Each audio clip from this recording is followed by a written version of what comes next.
While the eyes of the country are probably understandably focused on the former president once again being arrested, there is a lot else that needs to be addressed, and thankfully we do have people like Senator Bernie Sanders who are doing their best to address it. Here I am talking about absolutely out of control costs of a variety of different necessary medications.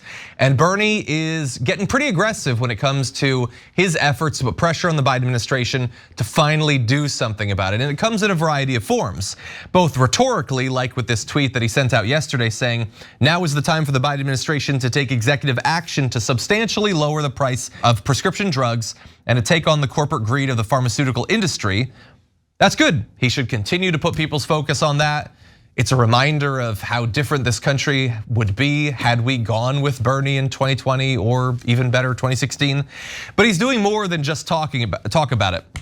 He's saying also, I will oppose all nominations until we have a very clear strategy on the part of the government as to how we're going to lower the outrageously high cost of prescription drugs. This is not just like an empty threat. He's the chair of the Senate Health, Education, Labor, and Pensions Committee. He controls when his panel reviews nominees for positions in the Department of Health and Human Services. So if he wants to shut those down for a little bit, for a long while, he has the power in theory to do that. Now, he says about this plan, my goal is to change government in general, policy in terms of the pharmaceutical industry, and demand that the cost of prescription drugs in this country are significantly lowered. Politicians for years have talked about the high cost of prescription drugs. Relatively little has been done, and it's time that we act decisively. Well, the White House put out a statement about this plan, but I don't necessarily draw a lot of hope from it in terms of their willingness immediately to comply with what Bernie Sanders has to say. They said that they share his concern on drug pricing. Oh, I'm sure.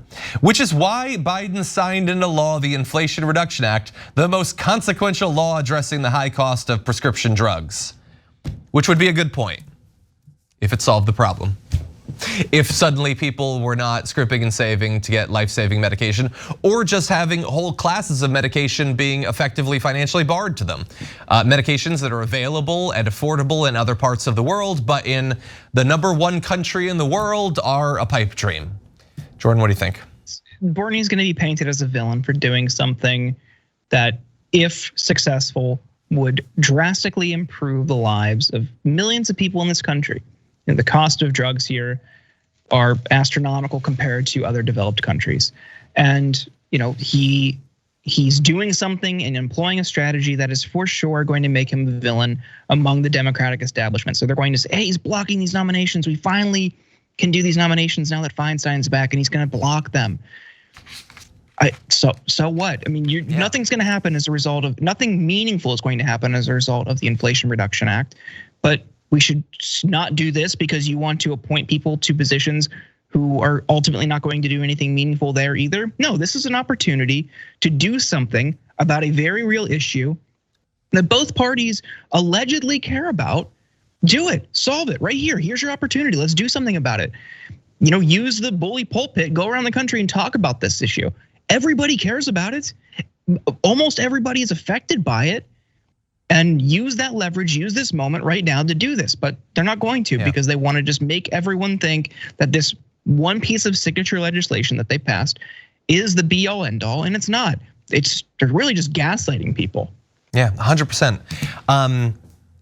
Like Joe Biden is going, if he is the nominee or whatever, and it looks like he will be, he's gonna face a difficult path to re-election, which is just, let's stop for a second to admit how embarrassing that is. He's gonna be running against a guy who's been, he was just found, civilly guilty of, sexual assault. He has to pay millions of dollars.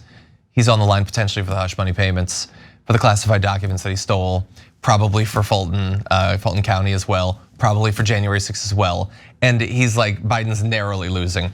It's absurd. So one would think a politician would want to do something that is incredibly popular. And it is difficult to come up with something that would be less immediately popular to more people, particularly older people who vote at higher rates, than drastically cutting the cost of their medication.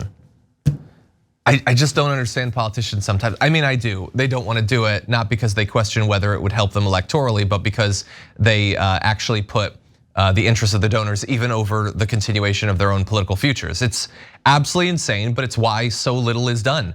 We had, Obamacare a decade and a half ago. And then we had in the IRA, you had a small handful of medications that had small cuts to them. And that's it. It's been, what was Sicko came out like 20 years ago at this point? Like, it is amazing how little has been done in this area. And you have people like Bernie Sanders who, in theory, were they not constantly undermined by their own side, attacked by the media, buried when they run for president, could be setting the agenda on stuff like this. Instead, it's wall to wall, like Bud Light is gay or whatever. Like, this is the actual thing that is ruining people's lives. Not that Target is selling rainbow t-shirts. That's not actually stopping you from getting the cancer medication that you need. A trio of Johnson & Johnson's HIV treatments cost from $25,000 to $56,000 annually in the US. In other countries, it's 4 to 10. I mean, like, you can go medication by medication on this. There's 2 medications used to treat cancer. They each cost $424,000 in the US. It's like 30% less in Germany. One of them is half expensive in Japan. It's the same thing. Did you know that your cancer can't tell the difference actually? Your pocketbook can, okay, based on where you buy it, but it is amazing that so little is done and so few politicians even try to make it an issue, even try to run in it. Any final thoughts, Jordan, before we end? I mean, also in other countries, they have universal healthcare. They have a government that covers their healthcare bills here. So not only are the costs cheaper, these people aren't going to go into bankruptcy if they don't have insurance. They have it. It's through the government. That's what their tax dollars pay for.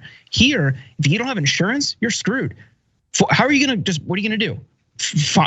Scrounge up $400,000 for your cancer medication? No, you'll just die. And that's the system they want us to live in. Look at Jordan acting as if GoFundMe doesn't exist. It is the perfect solution to all of the structural inequities that we have in our society, obviously. Thanks for watching The Young Turks, really appreciate it. Another way to show support is through YouTube memberships. You'll get to interact with us more. There's live chat emojis, badges. You've got emojis of me, Anna, John, JR. So those are super fun. But you also get playback of our exclusive member-only shows and specials right after they air.